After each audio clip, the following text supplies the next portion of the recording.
بسم اللہ الرحمن الرحیم۔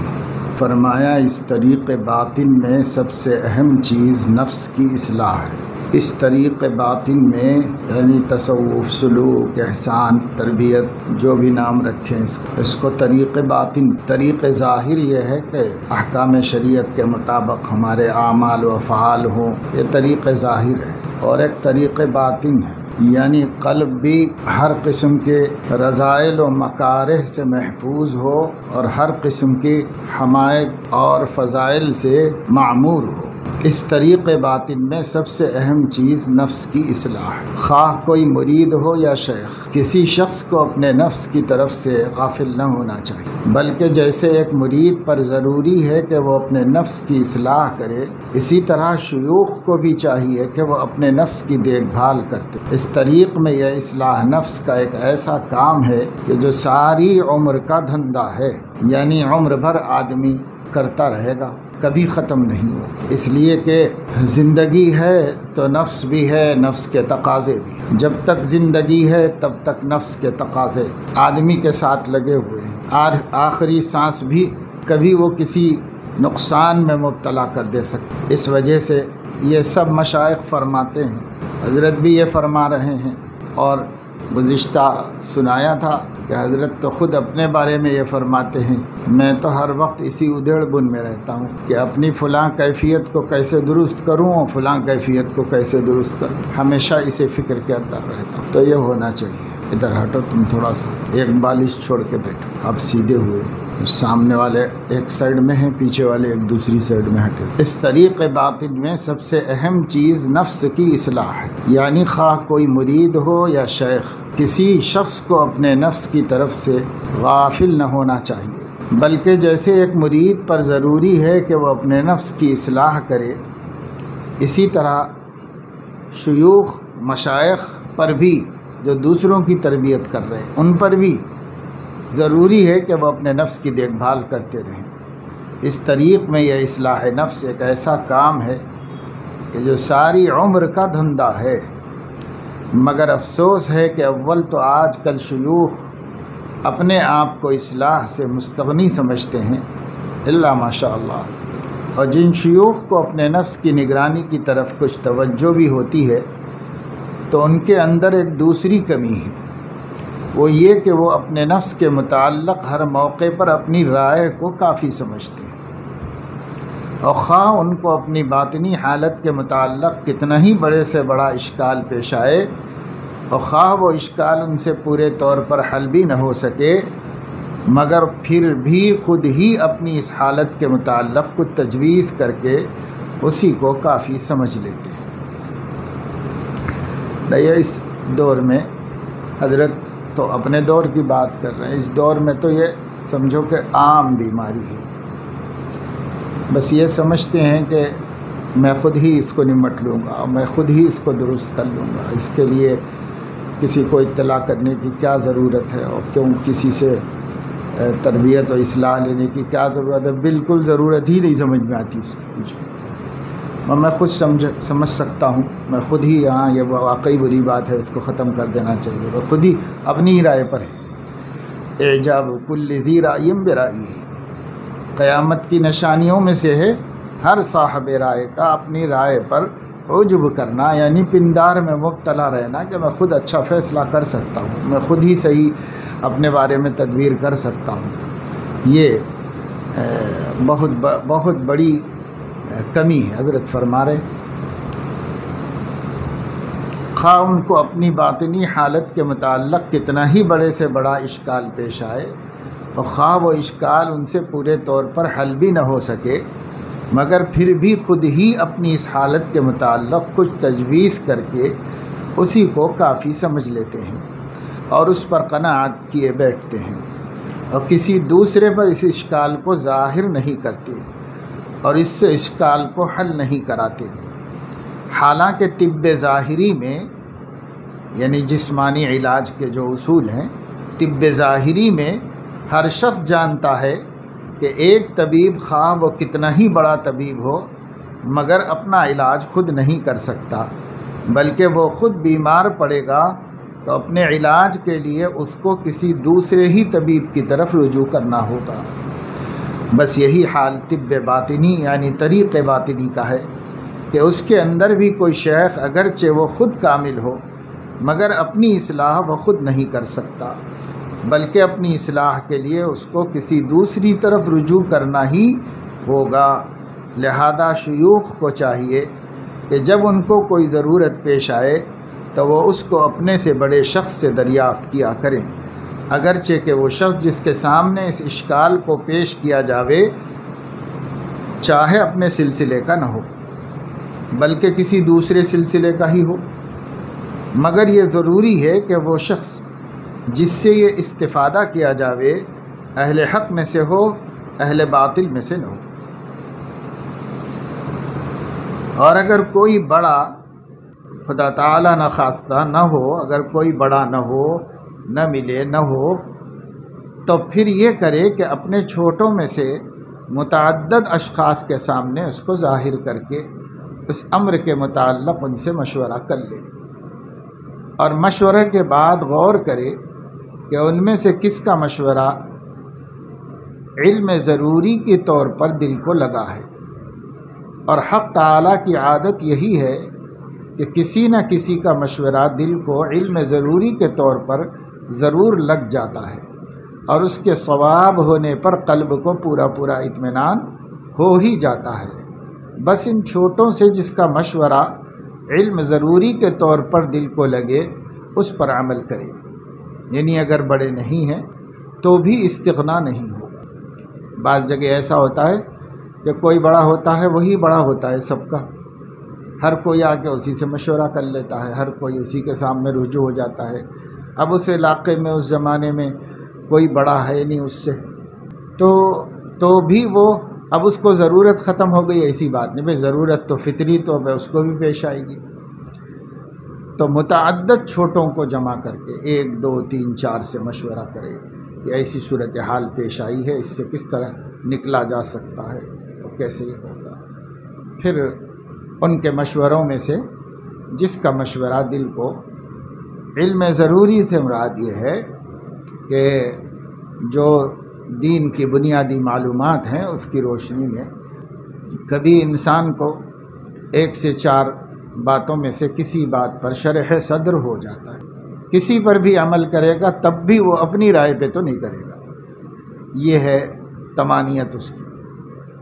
ایک بار حضرت حکیم الامت دام ظلہم العالی نے، یعنی صاحب ملفوظات کے بارے میں مرتب کہہ رہے ہیں، ایک بار حضرت حکیم الامت دام ظلہم العالی نے، اس وقت حضرت حیات تھے، اسی مسئلہ مذکور کی تحقیق فرماتے ہوئے ارشاد فرمایا، یعنی ابھی جو بات آپ نے بیان کی اس کے بارے میں ارشاد فرمایا کہ حضرت شاہ رفیع الدین صاحب محتمم مدرسہ دیوبند، دارالعلوم دیوبند کے محتمم حضرت مولانا شاہ عبد الغنی صاحب دہلوی سے بیعت تھے اور ایک مستقل شیخ تھے، مگر باوجود اس کے جب شاہ عبد الغنی صاحب کا انتقال ہو گیا تو شاہ رفیع الدین صاحب نے یہ خیال نہیں کیا کہ میری تو تکمیل ہو چکی ہے، اب مجھ کو کسی دوسرے بزرگ کی طرف رجوع کرنے کی کیا ضرورت ہے، بلکہ شاہ عبد الغنی صاحب کے بعد وہ حضرت حاجی صاحب سے بیعت ہو گئے۔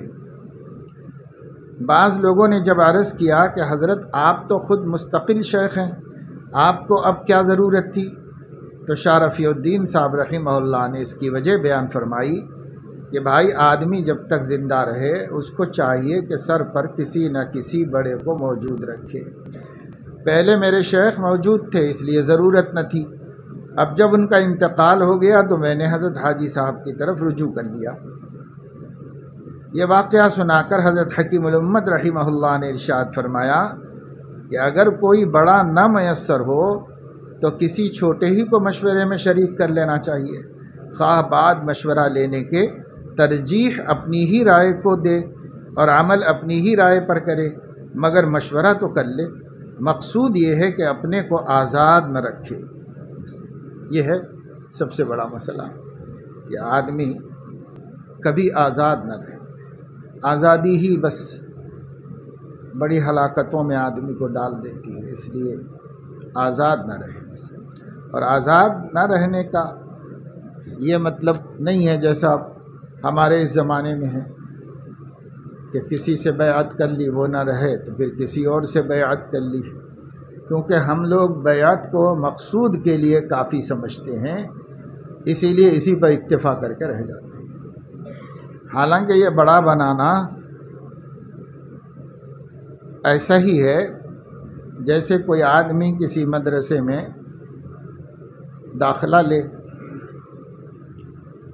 لے فارم بھر دے، ایڈمیشن کمپلیٹ ہو گیا، اس کے بعد پڑھے نہیں تو کیا اس عالم بن جائے گا؟ کسی کالج میں داخلہ لے فیس بھرتا رہے، ہر سال تجدید کراتا رہے، لیکن پڑھے نہیں تو کیا گریجویٹ ہو جائے گا؟ اسی طریقے سے سلوک میں بیعت ہونا تو داخلہ لے لینا ہے بس، کہ آپ کا مدرسے میں رجسٹریشن ہو گیا، داخلہ ہو گیا، بس صرف ضابطے کی کارروائی ہو گئی۔ اب سلوک تو طے کرنے سے ہی طے ہوگا، نہیں طے کرے گا تو چاہے کتنے برس سے تعلق رکھا ہوا ہو، اس سے کیا ہوگا؟ اگر پورے 8 سال مدرسے میں گزر گئے، 9واں سال بھی گزار لیا افتاء والا بھی، لیکن صرف داخلے کراتا رہا، پڑھا وڑا کچھ نہیں، تو کیسے وہ پڑھا ہوا کہلائے گا؟ نرا جاہل رہے گا، محض جیسا تھا ویسے ہی رہے گا، کچھ بھی اضافہ نہیں۔ سلوک میں بھی یہی ہے، اگر پہلے آپ نے بیعت کر لی ہے تو داخلہ لے لیا ہے مدرسے میں، بس اس داخلے سے تو کام نہیں چلے گا۔ بہت سے بہت یہ کہیں گے کہ بھئی یہ اس مدرسے کا طالب علم ہے، اس مدرسے ہی کا طالب علم ہے، یہ کہیں گے داخلہ لیا ہوا ہے، اتنا ہی ہے بس۔ سلوک تو بھائی طے کرنے سے طے ہوتا ہے، قدم قدم آدمی کا نفس کے شمولیت کے شائبے سے پاک ہوتا چلا جائے، تمام حرکات و سکنات، اقوال و افعال و اعمال اور اخلاق میں آدمی نفس کی گرفت سے نکل جائے اور للہیت اور رضا الہی ہر جگہ غالب ہو جائے۔ یہ وہ راستہ ہے کہ اس میں نفس قدم قدم پہ دھوکے بھی دیتا رہتا ہے، ہمیں یہ اطمینان دلاتا رہتا ہے تو میں بس اللہ کے واسطے ہی کر رہا ہوں، لیکن مفید ہے یا مضر ہے اس کی طرف دھیان دینے نہیں دیتا، اور اپنے لیے مفید ہونا یا مضر ہونا باوجود کہ دوسرے کے حق میں مفید نظر آیا ہو، اپنے لیے مفید ہے یا مضر ہے یہ خود تجویز نہیں کر سکتا، خود تشخیص نہیں کر سکتا، اور یہی وہ عقدہ ہے جو حل نہیں ہوتا، اور یہیں پر آ کر سالک رک جاتا ہے، آگے نہیں بڑھ پاتا۔ جو لوگ تو سلوک سے دور ہیں، جن کو مناسبت اور دلچسپی نہیں ہے، وہ تو خیر ہے ہی نہیں، جن کو دلچسپی ہے، مناسبت ہے، وہ بھی یہاں آ کے رک جاتا ہے۔ مگر جو لوگ کامل ہوئے ہیں وہ مکمل طور پر خود سپردگی سے کامل ہوئے۔ حضرت تھانوی رحمۃ اللہ علیہ کے ملفوظات اکثر حضرت خواجہ صاحب اپنے کلام میں بیان کر دیا کرتے تھے تاکہ زیادہ محفوظ رہ سکے، آسانی کے ساتھ محفوظ رہ سکے۔ اس میں تو یہ بھی انہوں نے حضرت تھانوی رحمۃ اللہ علیہ کی بات کو بیان فرما دیا ہے کہ آدمی کہیں پر بھی خود اعتمادی میں مبتلا نہ ہو، خود اعتمادی سالک کے لیے زہر ہے آخری سانس تک، چاہے کتنے بڑے مرتبے پر پہنچ چکا ہو، چاہے اس کے ذریعے بہت لوگوں کی تربیت ہو رہی ہے۔ اب بسا اوقات یہ ہوتا ہے کہ ایک دوا ایک کو نافع ہوئی تو ضروری نہیں ہے کہ خود کو بھی نافع، نہیں۔ حضرت ہی فرماتے ہیں، حضرت تھانوی رحمۃ اللہ علیہ ایک مرتبہ نزلہ زکام میں مبتلا ہو گیا، سردی وغیرہ بخار ایسی کیفیت ہو گئی، تو طبیب کو بلایا تو طبیب نے نسخہ لکھ کے دیا، اس کو استعمال کیا، 1 ہی 2 دن میں افاقہ ہوا، اس سے فائدہ ہو گیا۔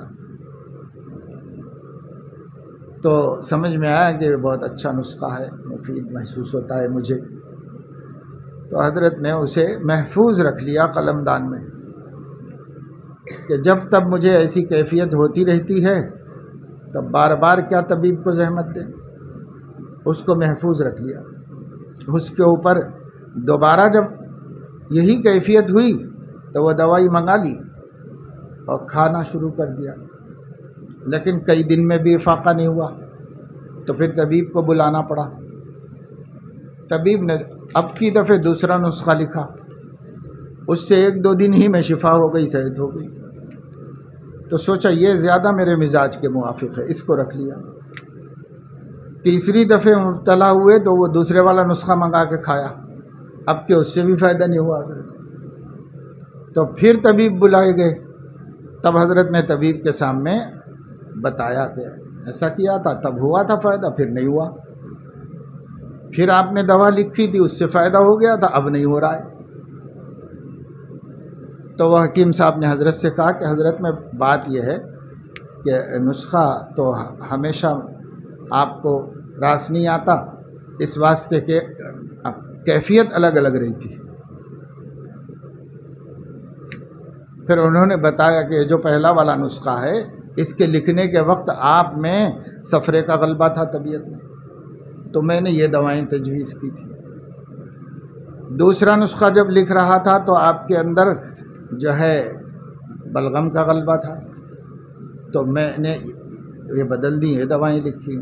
اب اس وقت آپ کی کیفیت اس سے بھی الگ ہے۔ تو حضرت اپنا اس تجربے کو لکھ کر فرماتے ہیں کہ اس سے بھی مجھے پھر یقین ہوا کہ طبیب کی ضرورت سے استغنا نہیں، کیونکہ انسان کی کیفیت بدلتی رہتی،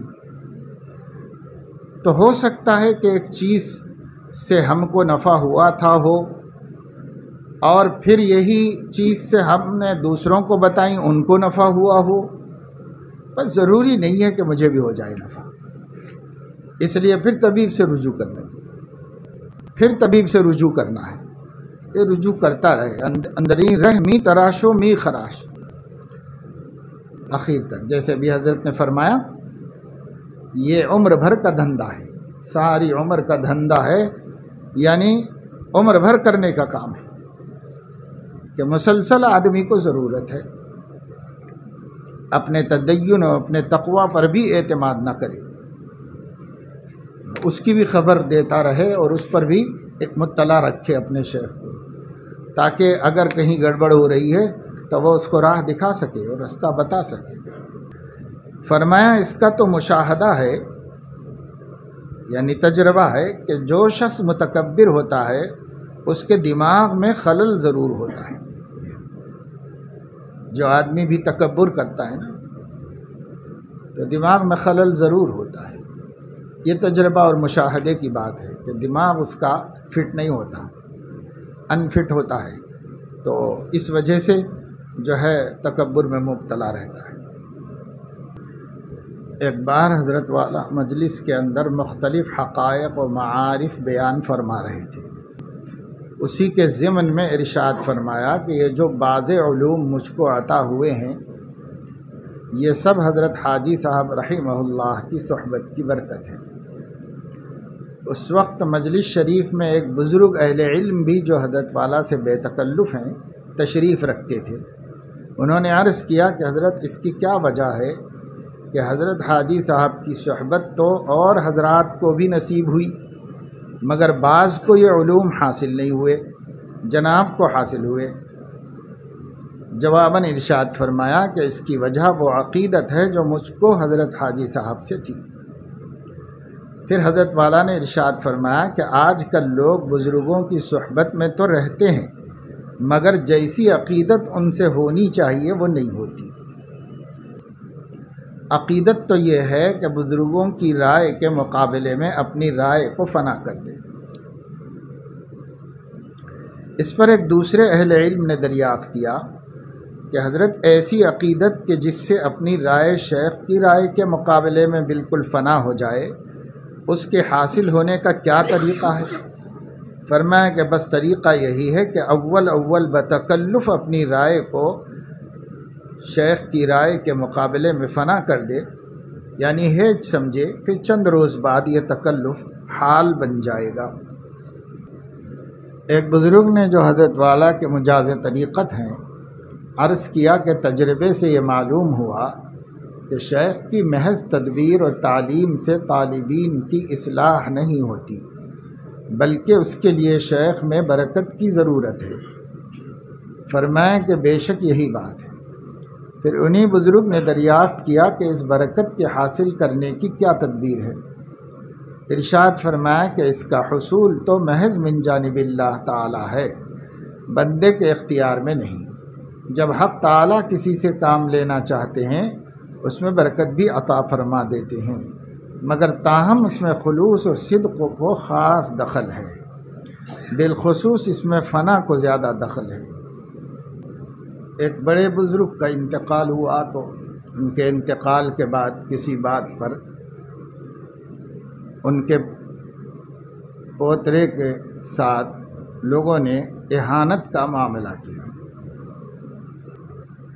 اس کی اطلاع حضرت کو ملی تو حضرت نے فرمایا بس جی معلوم ہوا کہ بزرگوں کے محض دیکھنے سے کچھ نہیں ہوتا، اور یہ بھی معلوم ہوا کہ بعض لوگوں کے قلوب میں بزرگوں کا ادب اور ان سے محبت صرف ان بزرگوں کی زندگی تک رہتا ہے، اور ان بزرگوں کے وفات کے بعد ان کی محبت، ان کا ادب سب رخصت ہو جاتا ہے۔ میں نے ایک ایسے ہی بزرگ زادے کو ایک بار بہت ہی سخت اور ناراضی کا خط لکھا تھا، مگر باوجود اس کے جس کا دل چاہے ان سے وہ خط لے کر پڑھ لے کہ ایک بھی لفظ ایسا نہیں لکھا جو ان کی شان کے خلاف ہو اور ادب و احترام کے خلاف ہو۔ ایک صاحب نے اپنی ہمشیرہ کے چھوٹے بچے کے انتقال کا حال بیان کر کے استفسار کیا کہ آیا یہ یقینی ہے کہ ایسے بچے اپنے ماں باپ کو جنت میں ضرور لے جائیں گے جیسا کہ حدیث شریف میں آیا ہے؟ فرمایا کہ جی ہاں، اگر کوئی اس کا قوی معارض نہ ہوا، یعنی جنت میں جانے کے سے روکنے کی کوئی اور اس سے طاقتور بات نہ ہوئی تب۔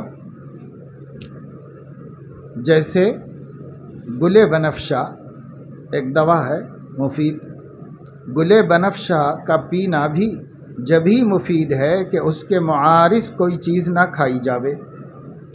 مثلا کسی نے گل بنفشہ پیا، ایک مفید شربت ہے، وہ پیا اور اوپر سے ایک آدھ تولہ سن کیا، یعنی زہر بھی کھا لیا، تو کیا ایسی صورت میں بھی گل بنفشہ کا پینا فائدہ مند ہو سکتا ہے؟ قرآن و حدیث میں جو مختلف اعمال و احوال کی خاصیتیں مذکور ہیں ان کا مطلب یہ ہے کہ ان میں فی نفسی ہی یہ خاصیت ہے، باقی اگر کوئی معارض قوی ہوا یعنی کوئی رکاوٹ بنی تو ظاہر ہے کہ اس رکاوٹ کا اثر غالب ہو جائے گا۔ غرض ان میں اثر ضرور ہے بشرطے کہ کوئی رکاوٹ نہ ہو۔ یہ تحقیق حضرت مولانا یعقوب صاحب نانوتوی رحمۃ اللہ علیہ کی ہے، جو میں نے کہیں منقول نہیں دیکھی، یعنی کسی کتاب میں نہیں پڑھی، حضرت سے سنی۔ سبحان اللہ، قرآن و حدیث پڑھے تو آدمی ایسے پڑھے۔ دیکھیے اس تحقیق سے ہزاروں بلکہ لاکھوں نصوص جن میں مختلف اعمال و احوال کے فضائل مذکور ہیں حل ہو گئیں۔ مثلا بروئے حدیث مساکین اغنیاء سے 500 برس پہلے جنت میں جائیں گے، یعنی غریب لوگ مالداروں سے 500 سال پہلے جنت میں جائیں گے۔ تو اس پر یہ اشکال ہوتا ہے کہ کیا حضرت سلیمان علیہ السلام بھی اپنے ایک مزدور سے بھی پہلے ان کا مزدور چلا جائے گا جنت میں؟ اس لیے کہ مزدور غریب ہے، وہ تو بادشاہ تھے۔ اشکال ہوتا ہے۔ مولانا کی اس تحقیق کے بعد اب کوئی اشکال نہ رہا، چونکہ یہاں ایک قوی معارض دوسری جانب موجود ہے، یعنی نبوت۔ ظاہر ہے کہ جب ادھر نبوت ہے تو اب اس قاعدے کا یہاں اثر نہیں ہوگا، نبوت ان کو سب سے پہلے لے جائے گی۔ غرض اعمال و احوال خاصہ کے آثار جب ہی مرتب ہوں گے جب ان کے مقابلے میں کوئی رکاوٹ نہ ہو۔ مقابلے میں اگر کوئی طاقتور رکاوٹ ہے تو پھر فرمایا کہ بدعت گناہوں سے زیادہ سخت ہے، کیونکہ اور گناہوں کو دین نہیں سمجھا جاتا بلکہ گناہ ہی سمجھا جاتا ہے، برخلاف بدعت کے کہ اس کو دین سمجھا جاتا ہے، گناہ نہیں سمجھا جاتا۔ یہ زیادہ سخت بات ہے۔ ایک بار فرمایا کہ نیچری بھی بدعتوں سے نفرت کرتے ہیں، لیکن ان کی نفرت بے دینی کی وجہ سے ہے، اور یہ بدعت سے بھی بدتر ہے۔ ان سے تو بدعتی ہی 1000 درجہ بہتر ہیں، کیونکہ بدعت کا منشا اتنا فاسد نہیں جتنا کہ نیچریت کا۔ نیچریت کہتے ہیں صرف مادی اعتبار سے باتوں کو سمجھنا، اور محض صحت نقل کی بنیاد پہ نہ ماننا۔ ایسے لوگ پہلے بھی ہوئے تھے، اس دور میں بھی ہیں، وہ صرف عقل کی بنیاد پہ بات مانتے ہیں، عقل میں نہ آئے تو اس بات ہی کو غلط سمجھتے ہیں۔ تو یہ لوگ تو بدعتی سے بھی بدتر ہیں۔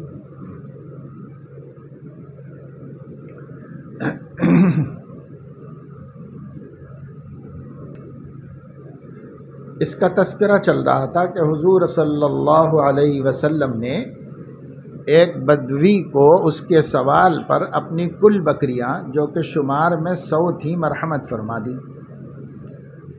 اس نے اپنے قبیلے میں جا کر اس کا ذکر کیا اور سب کو ترغیب دی کہ مسلمان ہو جاؤ، محمد بہت دینے والے ہیں صلی اللہ علیہ وسلم۔ استفسار پر فرمایا کہ ایسا ایمان بھی معتبر ہے جو کسی طمع سے ہو، بشرط یہ کہ رسول کو دل میں بھی سچا سمجھتا ہو۔ حاضرین مجلس میں سے ایک صاحب نے استفسار کیا کہ کیا بکریاں پالنا سنت ہے؟ فرمایا جی ہاں سنت ہے، لیکن سنت عادیہ ہے، سنت عبادت نہیں، اور اصل مقصودیت سنت عبادت میں ہے۔ البتہ سنت عادیہ میں اگر منشا اس پر عمل کا محبت ہو، ایک درجے کا ثواب اور برکت ہے۔ اس میں غلو یعنی سنت عبادت کے جیسا اہتمام کرنا یہ نہیں ہونا چاہیے۔ بعض لوگ اس کی تحقیق میں رات دن رہتے ہیں کہ حضور صلی اللہ علیہ وسلم کا عصائے مبارک کتنا بڑا تھا، عمامہ شریف کتنے گز کا تھا۔ یوں کوئی عاشق ان باتوں کی تحقیق کرے وہ اور بات ہے، اس کا منشا تو محبت ہے، باقی ان کے پیچھے پڑ کر اکثر لوگ ضروریات دین سے بے پرواہ ہو جاتے ہیں اور انہی چیزوں کو کافی سمجھنے لگتے ہیں۔ سو اگر اس میں ایسا غلو ہو تو دین سے بیکار ہو جائے۔ ہر شے اپنی حد پر رہنی چاہیے۔ یہ تو خیر سنت عادیہ ہیں۔ سنت عبادت میں بھی یہ قانون ہے کہ اگر اس میں عوام کے لیے کسی مفسدہ کا احتمال غالب ہو تو مستحب کا چھوڑ دینا بھی واجب ہے۔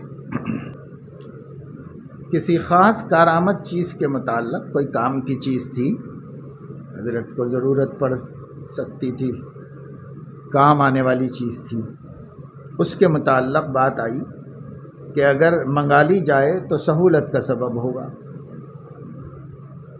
اس پر حضرت نے فرمایا کہ مجھے اس سے بھی وحشت ہوتی ہے کہ میری ملک میں زیادہ چیزیں ہوں، بہت تھوڑی چیزیں ہیں جن کا میں مالک ہوں، بس بدویانہ زندگی پسند ہے۔ سچ جانیے یہ جو ہاتھوں سے کھینچنے والی گاڑی نواب صاحب باغپت نے بھیج دی ہے، اس میں گو بضرورت بیٹھتا ہوں مگر شرم آتی ہے، کیونکہ ذرا تکلف کی چیز ہے۔ پہلے ایک گاڑی ایسی تھی 2 پہیوں والی، اسے کھینچ کے لے کے جاتے تھے، وہ بھی ایک رکشے کی طرح سواری تھی۔ اس کے بارے میں فرما رہے ہیں، ان کو حضرت نے کسی نے ہدیہ میں بھیج دی تھی، حضرت کو بوڑھے ہو گئے ہیں، گھر سے خانقاہ آنا، خانقاہ سے گھر جانا وغیرہ سے۔ سچ جانیے یہ جو ہاتھوں سے کھینچنے والی گاڑی نواب صاحب باغپت نے بھیج دی ہے، اس میں گو بضرورت بیٹھتا ہوں مگر شرم آتی ہے کیونکہ ذرا تکلف کی چیز ہے۔ میں نے تو چاہا تھا کہ ایک دیہاتی گاڑی بنوا لوں یا کم از کم اس کے پہیے نکلوا کر سادہ قسم کے پہیے چڑھوا دوں تاکہ بیل گاڑی کسی شکل ہو جائے، لیکن گاڑی کا تخمینہ کرایا تو بہت لاگت بیٹھتی ہے اور پہیے اس سے اچھے آرام کے بن نہیں سکتے، مجبور ہو گیا۔ مرتب فرما رہے ہیں کہ حضرت اقدس مد ظلہم العالی بوجہ ضعف پیری و درد زانوں، یعنی گھٹنوں کی تکلیف کی وجہ سے اسی گاڑی میں گھر تشریف لے جاتے ہیں، کیونکہ پیدل چل نہیں پاتے، سڑک کی ناہمواری کی وجہ سے کئی بار گر بھی پڑے تھے، لہذا مجبوراً اس گاڑی میں بیٹھ کر گھر جاتے ہیں۔ تو اس گاڑی کے بارے میں فرمایا کہ یہ بھی مجھے پسند نہیں ہے، مگر یہ کہ ایک ضرورت ہے۔ ایک بڑے غیر مسلم مفسد، یعنی بڑے فسادی قسم کے ہندو، اسے وہ اریسٹ ہو گیا تھا، گرفتار ہو گیا، تو اس کے قید ہو جانے پر ایک شخص نے مسرت کا، خوشی کا اظہار کیا کہ اچھا ہوا، اب وہ اس کے فساد سے لوگ محفوظ رہیں گے، اس کے ظلم سے۔ فرمایا کہ مسرت تو نہیں ہونا چاہیے، کیا خبر کس کے لیے کیا مقدر ہے، اپنے ہی بارے میں کسی کو کیا اطمینان ہے کہ اس کے لیے کیا ہونے والا ہے۔ ہاں، ایسی فسادی جماعت کی کمزوری کی دعا ضرور کرنا چاہیے کہ ایسے فسادی طبقے کو اللہ غالب نہ رکھے، وہ کمزور ہی رہے ہمیشہ، اس کی دعا کرتے رہنا چاہیے۔ کسی خاص شخص کے مصیبت میں مبتلا ہونے پر خوشی سے اس کی اصلاح کی دعا کرنا بہتر ہے۔ فرمایا کہ مجھے فسادیوں کی حرکتوں پر غصہ تو آتا ہے، لیکن جب اس کی حرکتوں سے اس پر کوئی پکڑ آتی ہے تو میرا دل پگھل جاتا ہے۔ مشرقی کی حرکتوں پر سخت غصہ تھا۔ عنایت اللہ مشرقی ایک ملحد قسم کا آدمی تھا، بڑا لکھنے والا قابل آدمی تھا مگر ملحد تھا۔ مشرقی کی حرکتوں پر سخت غصہ تھا، لیکن جب اس کو قید ہو گئی تو رحم آیا کہ کیوں ایسی حرکتیں کرتا ہوگا جو قید کی مصیبت میں مبتلا ہوا۔ حضرت حکیم الامت رحمۃ اللہ علیہ ایک منظم اور منتظم قسم کی شخصیت تھی۔